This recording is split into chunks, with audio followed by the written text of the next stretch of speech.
Assalamualaikum warahmatullahi taala wabarakatuh. Alhamdulillahirabbil alamin wassalatu wassalamu ala asyrafil anbiya'i wal mursalin wa ala alihi washabihi ajmain. Amma ba'd. Alhamdulillah, bersyukur kepada Allah Subhanahu Wa Taala dengan limpah rahmat yang dapat kita bersama pada hari ini dalam program Semarak Ramadan bersama alumni Fakulti Pengajian Kontemporari Islam UNIZA ataupun Universiti Sultan Zainal Abidin yang dahulunya dikenali sebagai KUZA. Hari ini Alhamdulillah 16 Mei 2020 bersamaan 23 Ramadan 1441 Hijriah, dan dalam program yang dianjurkan oleh alumni UNIZA, FKI UNIZA sendiri, saya mengucapkan ribuan terima kasih di atas ruangan dan kesempatan yang diberi, tahniah juga di atas penganjuran program di pagi 23 Ramadan yang berbahagia ini. Tahniah sekali lagi dan terima kasih juga kepada pihak fakulti, kepada Pusat Alumni Keusahawanan dan Jaringan Masyarakat UNIZA, alumni UNIZA yang bersama-sama menjayakan dan menganjurkan program pada pagi ini. InsyaAllah dengan kesempatan yang ada, izinkan saya untuk bersama abang-abang, kakak-kakak, adik-adik sekalian untuk berkongsi maklumat berkaitan apa yang berlaku pada hari ini. Alhamdulillah, sehingga hari ini dah 23 hari kita berada di bulan Ramadan. Awal tahun kita dikejutkan dengan satu wabak coronavirus ataupun COVID-19 yang bukan sahaja memberi kesan kepada kehidupan masyarakat ataupun umat Islam di Malaysia, malah di seluruh dunia terkesan dengan pandemik COVID-19 itu sendiri.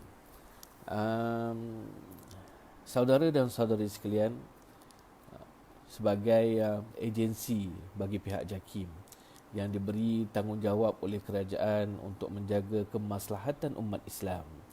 Jadi berdasarkan kepada bidang kuasa yang di bawah Majlis Kebangsaan bagi Hal Ehwal Agama Islam ataupun MKI, di JAKIM ini ada jawatankuasa muzakarah MKI yang membincangkan isu-isu yang berkaitan kepentingan umat Islam itu sendiri. Sebelum pihak kerajaan mengumumkan perintah PKP, Perintah Kawalan Pergerakan, pihak MKI atau Jawatankuasa Muzakarah MKI telah bersidang pada 15 Mac bagi menentukan satu garis panduan agar semua aktiviti masjid termasuk solat Jumaat ditangguhkan sehinggalah ke hari ini. Dan apa yang dapat dilihat berdasarkan daripada keputusan ataupun resolusi muzakarah itu sendiri, pada peringkat awal memang memberi kesan kepada masyarakat. Ianya mengejutkan, namun bagi menepati keperluan dan kemaslahatan ummah, maka kita perlu mewujud garis panduan agar penularan wabak COVID-19 tidak berterusan. Saudara dan saudari sekalian, bukan sahaja satu muzakarah yang kita bincangkan, bukan sahaja satu mesyuarat khas Jawatankuasa Muzakarah MKI yang kita laksanakan. Waalaikumsalam kepada rakan-rakan yang memberi salam di talian. Dan beberapa siri dan sepanjang tempoh PKP ataupun sepanjang tempoh Perintah Kawalan Pergerakan sehinggalah ke Perintah Kawalan Pergerakan bersyarat, sebanyak 5 kali mesyuarat telah kita laksanakan bagi membangunkan garis panduan kepada umat Islam, membangunkan panduan hukum kepada umat Islam. untuk menjadi panduan pelaksanaan ibadah umat Islam keseluruhan. Antara lain yang boleh saya kongsikan bersama, kita membincangkan dari isu sebelum Ramadan tempoh hari. Waalaikumsalam Cik Miza daripada Jabatan Standard Malaysia. Terima kasih sama-sama menonton dan kita berkongsi maklumat. Dalam muzakarah kali kedua pada 9 April yang lalu, kita membincangkan tentang garis panduan atau panduan cerapan hilal ataupun melihat anak bulan Ramadan. Pada itu belum puasa lagi. Jadi cerapan hilal ini menggariskan bahawa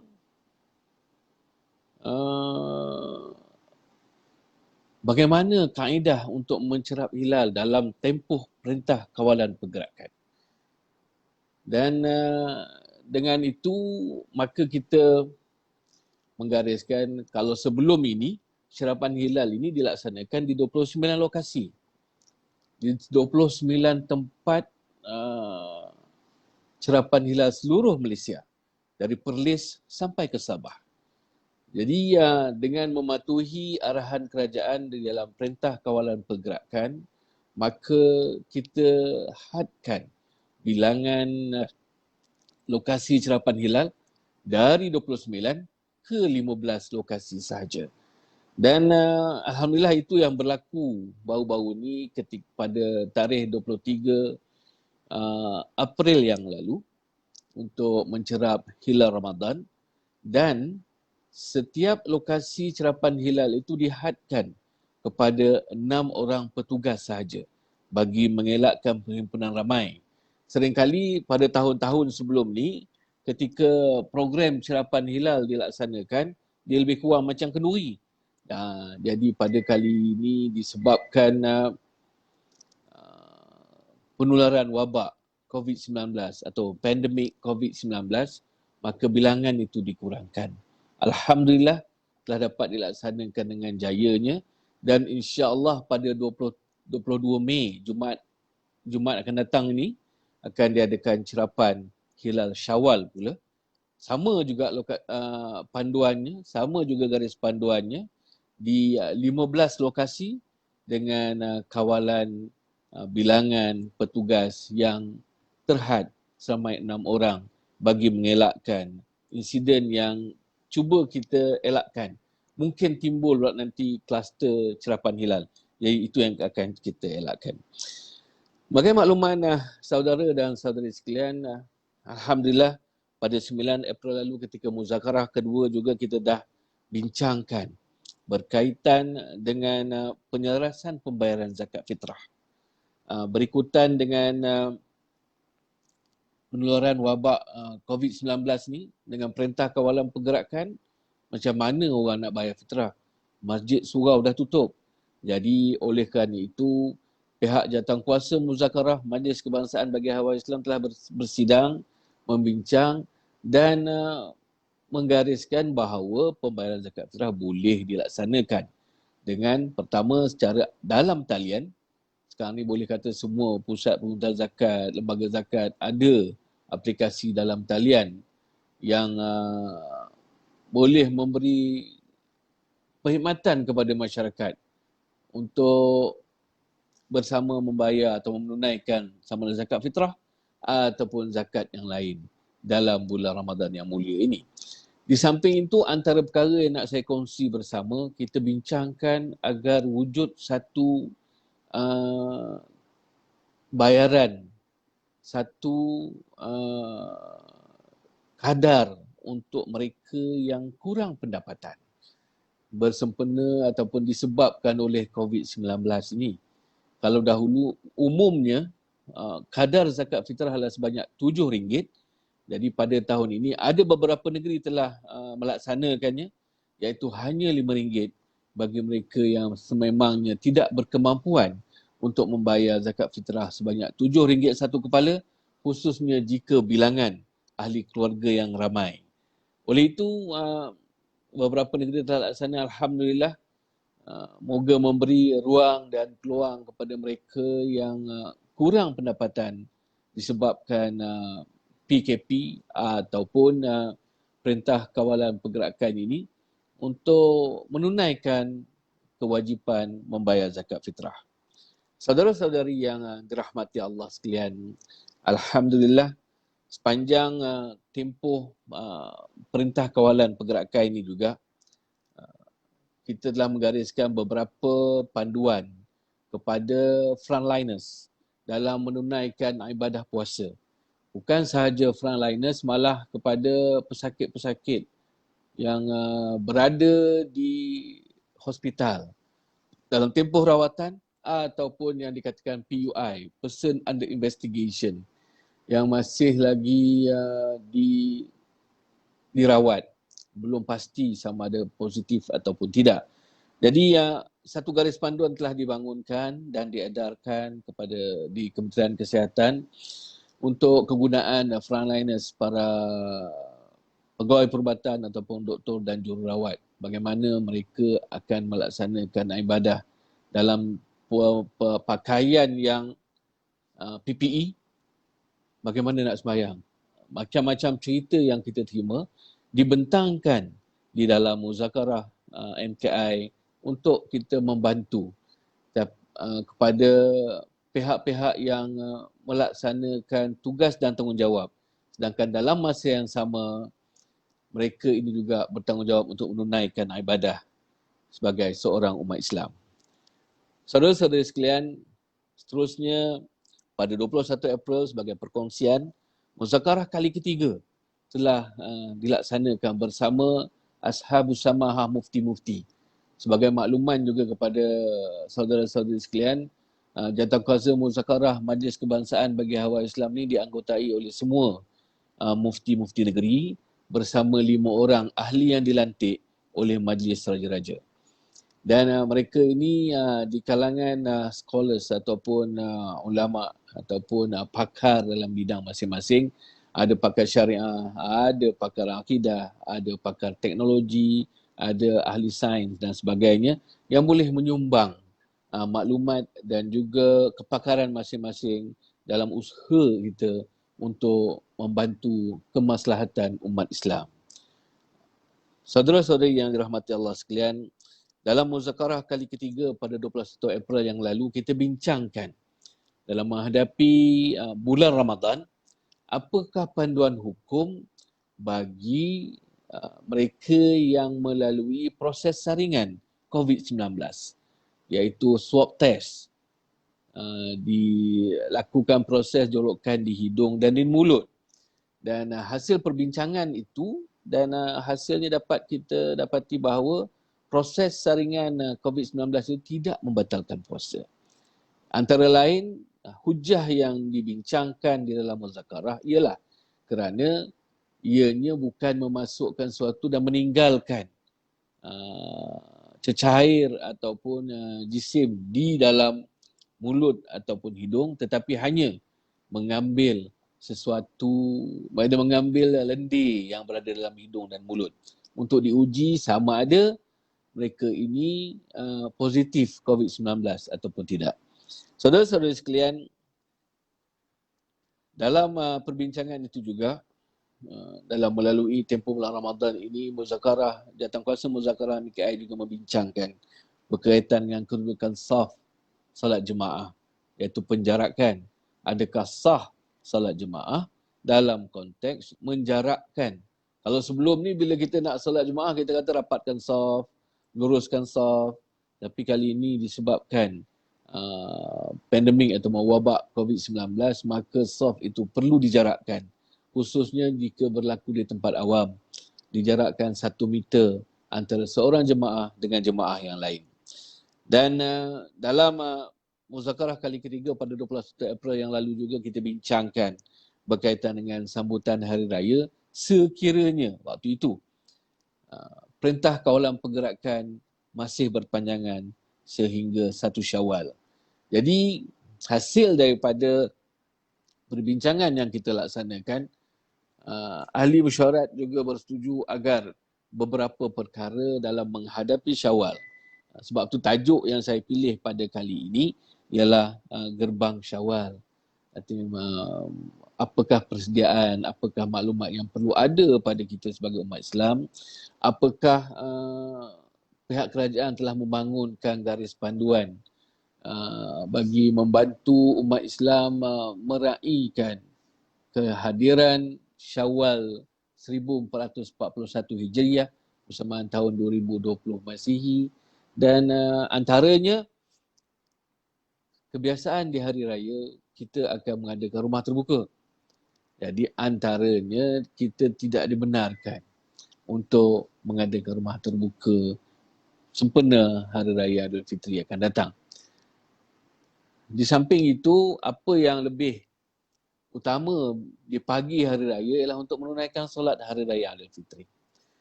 Sebelum kita sampai ke Hari Raya, saya menyentuh berkaitan dengan apa yang dah kita lalui sepanjang Ramadan 2020 dalam tempoh PKP. Artinya masjid tutup, surau tutup, maka inilah ruang dan peluang untuk bersama keluarga mendirikan salat secara berjamaah. Kalau boleh buat 5 waktu, lagi baik, dan disambung lagi dengan salat sunat tarawih insya-Allah bersama dengan ahli keluarga. Waktu inilah para bapa ataupun anak lelaki yang sudah besar boleh menjadi imam, menunjukkan bakat. Kami di JAKIM mendapat feedback ataupun maklum balas daripada masyarakat. Dia terkejut, rupanya anak dia mengaji sedap. Tak pernah bapaknya tahu bahawa anak dia ni boleh memperdengarkan bacaan ayat suci Al-Quran dengan baik. Alhamdulillah. Maka inilah masa dan ketikanya, dan sebab itu kita katakan bahawa penularan wabak COVID-19 ini bukan sahaja merupakan wabak yang menyedihkan, malah ada juga hikmah di sebaliknya yang memberi kesedaran kepada umat Islam. Antara lain pihak kaji cuaca ataupun memberi makluman bahawa udara kita semakin bersih dengan kurangnya aktiviti industri. Alhamdulillah. Artinya bukan sahaja setiap apa yang diwujudkan kejadian Allah Subhanahu Wa Taala itu ada hikmah lain di sebaliknya yang pada peringkat awal mungkin kita tidak rasa ataupun kita tak sedar benda itu berlaku. Tapi Alhamdulillah apa yang berlaku hari ini memberi kesan yang baik. Di mana para ibu juga boleh menunjukkan bakat memasak. Kalau sebelum ni mungkin tak berkesempatan kerana bekerja, maka pada kali ini duduk di rumah bersama keluarga boleh masak yang terbaik untuk ahli keluarga. Alhamdulillah, sebagaimana saya katakan tadi, pada 21 April yang lalu ketika Muzakarah MKI 2000 kali ketiga, kita telah bincangkan berkaitan dengan sambutan Hari Raya dalam tempoh Perintah Kawalan Pergerakan. Dan sebagaimana disebutkan tadi bahawa antara perkara yang dibincangkan berkaitan solat sunat Aidilfitri. Walaupun kemarin telah diumumkan oleh Yang Berhormat Menteri di Jabatan Perdana Menteri berkaitan Haiwal Agama Yang Berhormat Datuk Dr. Zulkifli Al-Bakri berkaitan beberapa keputusan terkini oleh pihak kerajaan yang membenarkan masjid surau untuk mendirikan solat sunat Aidilfitri akan datang, khususnya bagi masjid surau yang berada di zon hijau. Namun begitu, bilangan jemaah yang dibenarkan untuk bersama dalam solat sunat tersebut, solat Aidilfitri akan datang, amat terhad. Ada negeri yang hanya 13 orang, ada negeri yang memutuskan hanya 40 orang, ada negeri contoh di wilayah Persekutuan hanya 30 orang jemaah saja yang dibenarkan untuk hadir berjemaah di masjid untuk solat Jumaat dan juga solat sunat Aidilfitri akan datang. Ada pihak yang bertanya kenapa tak sama? Ini antara perkara ataupun isu yang sering kali ditimbulkan. Lain negeri lain, kenapa tidak ada penyelarasan? Sebenarnya penyelarasan telah kita buat sebagaimana saya katakan tadi.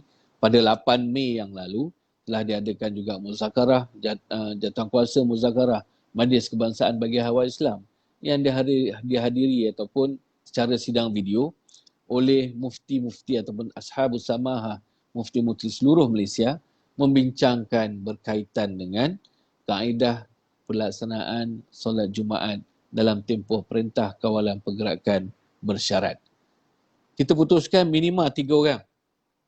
Artinya 3 orang jemaah yang merangkumi pegawai dan jawatankuasa masjid manakala maksimanya seberapa ramai yang nak dibenarkan untuk bersama-sama menunaikan solat Jumaat terpulang pada pihak berkuasa negeri. Kerana lain negeri, lain keadaan. Ada negeri yang ada kemudahan untuk membenarkan ramai sehingga 40. Ada negeri mereka masih khawatir dengan penularan wabak di bawah pandemik COVID-19, maka negeri itu hanya menghadkan 12 orang sahaja maksimum jemaah yang boleh hadir ketika solat Jumaat sehinggalah ke solat sunat Aidilfitri nanti. Jadi kaitannya ialah kepada masyarakat umum, kepada masyarakat di luar sana boleh bersedia untuk sama-sama menunaikan solat sunat Aidilfitri di rumah bersama ahli keluarga. Dan di JAKIM kita sedang di peringkat akhir penyediaan satu buku panduan menunaikan solat sunat Aidilfitri di rumah insya-Allah. Dan khutbah ringkas sedang ditulis, juga draft akhir telah siap untuk panduan kepada masyarakat boleh membaca khutbah raya di rumah sendiri. Benda yang mungkin tak pernah kita terfikir kita nak laksanakan, tapi dari segi syar'iyan ianya boleh kita laksanakan insya-Allah. Saudara-saudari yang dirahmati Allah sekalian, seringkali juga ketika menjelang Aidilfitri ataupun di hari raya, kita akan bertakbir daripada malam raya khususnya untuk Aidilfitri sehinggalah selesai solat sunat Aidilfitri. Dan disebabkan oleh kekangan pandemik COVID-19 dan juga perintah kawalan pergerakan yang kita lalui, perintah kawalan pergerakan bersyarat ini juga, maka kita bertakbir dan di rumah. Dan takbir dari rumah ke rumah juga tidak dibenarkan, dan kita galakkan agar pengendali stesen radio dan TV agar dapat menyiarkan rakaman takbir hari raya lebih kerap lagi. Bermakna yang saya nyatakan tadi bahawa bila hari raya ni banyak rumah terbuka, maka pastinya pada tahun ini tidak dibenarkan untuk mengadakan rumah terbuka bagi mengelakkan penularan wabak. Saudara sekalian, berdasarkan taklimat yang diberi oleh Ketua Pengarah Kementerian Kesihatan, penularan wabak ni tidak semestinya daripada mereka yang bergejala ataupun ada nampak dia sakit, ada batuk, sesama, sesak nafas dan sebagainya. Ada orang yang sihat tetapi dia membawa virus COVID-19 ini. Inilah yang paling dikhawatiri oleh pihak berkuasa kesihatan dan juga kerajaan sendiri. Penularan wabak ini oleh mereka yang sihat kelihatannya tetapi membawa virus. Dan untuk itu kita galakkanlah amalan ziarah-menziarah silaturahim ini juga dihadkan sebagaimana yang ada diumumkan oleh pihak Majlis Keselamatan Negara, menyatakan bahawa boleh dilaksanakan dengan keadaan yang bilangan yang rendah, 20 orang sahaja. 20 orang itu apa yang kami dimaklumkan bukannya satu sesi, 20 orang sehari sahaja yang boleh untuk aktiviti ziarah menziarahi. Di bulan Ramadan, di bulan Syawal juga nanti, dia ketika hari raya ramai yang berhasrat dan ramai yang selalunya melaksanakan aktiviti menziarahi kubur, iaitu mengingati pada mereka yang telah terlebih dahulu pergi meninggalkan kita. Maka di bawah garis panduan ini kita menggalakkan masyarakat ataupun umat Islam untuk mengadakan bacaan Yasin dan tahlil di rumah, menggantikan program ziarah menziarahi kubur ahli keluarga yang telah pergi terlebih dahulu meninggalkan kita. Saudara-saudari yang dirahmati Allah sekalian, sempena bulan di penghujung Ramadan ini, di samping kita mempertingkatkan lagi amal untuk mendapat Lailatul Qadar, yang pastinya di siang hari ramai di kalangan ibu-ibu khususnya sibuk dengan menyediakan agenda hari rayanya. Pastinya ramai yang akan menyediakan kuih muih yang selalu disediakan. Pastikan ramuan kuih yang kita beli di pasaran itu adalah halal insya-Allah. Bagaimana nak pastikan? Yang pertama, pastikan ramuan ataupun bahan-bahan yang diperolehi di pasar raya dipersediakan halal dan mempunyai tanda halal, logo halal Malaysia. Itu pertama. Dan seringkali menjadi amalan kepada masyarakat melihat kod E apabila memberi sesuatu produk. Itu sejak dahulu, dari dulu, kini dan mungkin sampai hari ini. Yang perlu kami sampaikan bahawa bukan semua kod E itu menandakan ianya berasaskan babi ataupun berasaskan khinzir. Kerana kod E ini ialah kod kepada makanan yang dibangunkan di peringkat antarabangsa. Kalau di Thailand, contoh dia buat kod H, benda yang sama. Bezanya, apa yang kita ada di Malaysia, pastikan bahawa produk itu walaupun ada menyatakan E101, tetapi produk tersebut memiliki persediaan halal. Jika ada sijil halal, insya-Allah walaupun di dalam ramuan itu disebutkan E300, 344, 341 dan sebagainya, ianya adalah halal. Satu kod yang amat popular ialah kod E101 jika saya tak silap. Ianya bukanlah daripada sumber yang berasaskan khinzir, tapi E101 adalah pewarna kuning yang biasanya berasaskan daripada kunyit. Saya sering nyatakan bahawa kunyit bukan babi, tapi babi makan kunyit. Mungkin. Jadi saudara-saudari yang dirahmati Allah sekalian, bagi memastikan bahawa produk ataupun ramuan yang kita gunakan dalam menyediakan kuih muih dan juadah, ada panduan yang boleh kita gunakan. Contoh, kalau di Malaysia ataupun di luar negara sendiri, kita boleh manfaatkan dengan menggunakan aplikasi-aplikasi dalam talian yang boleh dimanfaatkan memastikan bahawa produk tersebut ataupun bahan ramuan tersebut dipersediakan halal. Hari ini kita ada Verify Halal yang boleh kita muat naik dalam telefon bimbit masing-masing, smartphone masing-masing.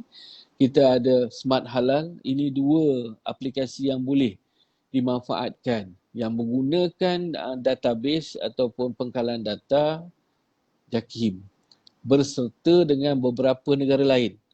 Dan pastinya saudara-saudari di luar ketika membeli bahan-bahan ataupun ketika membeli bahan di pasaraya menjumpai bukan saja logo halal Malaysia, malah ada logo halal peringkat antarabangsa. Bagaimana nak pastikan? Rujuk juga kepada Verify Halal ataupun Smart Halal. Di situ ada juga dipamerkan, dipaparkan logo-logo halal luar negara yang diiktiraf oleh kerajaan Malaysia ataupun diiktiraf oleh JAKIM. Dan dengan ini dapatlah kita pastikan bahawa bukan sahaja bahan yang nak dimakan terus, bahan siap yang boleh dimakan itu dipersediakan halal, malah ramuan yang nak kita gunakan bagi membuat kuih muih ataupun juadah ketika Ramadan dan hari raya nanti adalah produk yang benar-benar dipersijilkan halal. Terima kasih rakan-rakan saya di kamera. Saya nampak Chef Bob ada tadi, Kak Rozi ada ramai lagi rakan-rakan, ada siapa nama rakan-rakan daripada kamera, ex-kamera, Mr. Oi pun kelihatan di paparan. Bukan sahaja hari ini kita bersama dengan alumni Uniza, malah rakan-rakan yang sama-sama berada di Facebook dapat kita berkongsi bersama cerita ataupun perkembangan terkini yang berlaku di Malaysia. Dan saya suka menyentuh tadi berkenaan dengan persediaan Aidilfitri kerana rata-rata bila Aidilfitri ni mahu nak makan. Banyak juadah. Sebab tu untuk pastikan agar juadah yang disediakan itu adalah halal dan baik untuk umat Islam, pastikan ianya dipersijilkan halal.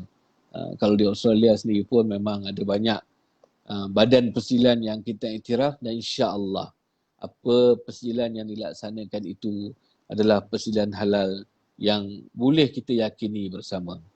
Saudara-saudari yang dirahmati Allah sekalian, insya-Allah menjelang Syawal ini satu lagi yang ada di dalam perbincangan kami di peringkat Jawatankuasa Muzakarah Majlis Kebangsaan bagi Hawa Islam ialah berkaitan pemberian duit raya contohnya.